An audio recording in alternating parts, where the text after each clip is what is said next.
ભારતીય વાયુસેનાની સૂર્યકિરણ ટીમ 24 ઓક્ટોબરે મહેસાણામાં અને 26 ઓક્ટોબરે અમદાવાદમાં કરશે હવાઈ પ્રદર્શન।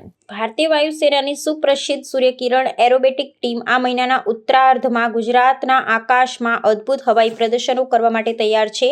આ ટીમ મહેસાણા ખાતે 24મી ઓક્ટોબરના રોજ અને અમદાવાદ ખાતે 26મી ઓક્ટોબરના રોજ શ્વાસ થંભાવી દે તેવા કરતબો રજૂ કરશે। આ હવાઈ પ્રદર્શન દ્વારા દર્શકોને વાયુસેનાના પાયલોટોનું અસાધારણ કૌશલ્ય અને ચોકસાઈ નજીકથી નિહાળવાનો રોમાંચક અનુભવ મળશે, જે રાજ્યના નાગરિકો માટે એક વિશેષ આકર્ષણનું કેન્દ્ર બનશે।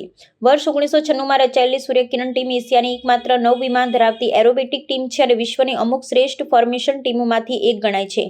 હંમેશા શ્રેષ્ઠ સર્વદા સર્વોત્તમના આદર્શ સૂત્ર સાથે માર્ગદર્શિત આ ટીમ અત્યાર સુધીમાં ભારત સહિત ચીન, શ્રીલંકા, મ્યાનમાર, થાઇલેન્ડ, સિંગાપોર અને યુએઈ જેવા અનેક દેશોમાં 700થી વધુ પ્રદર્શનો આપી ચૂકી છે।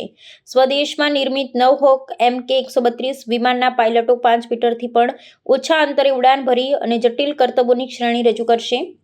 આગામી પ્રદર્શનોમાં ટીમના પાયલટો loops, rolls, head on, cross, buzz અને ઊંધી ફ્લાઇંગ ફોર્મેશન જેવા દિલધડક હવાઈ દાવપેચ રજૂ કરશે। આ શોનું મુખ્ય આકર્ષણ તેમનું જાણીતા DNA દાવપેચ રહેશે, જેમાં 5 વિમાનો આકાશમાં માનવ શરીરમાં આવેલ ડીએનએના બંધારણ જેવો વળાંક ધરાવતો આકાર તૈયાર કરશે।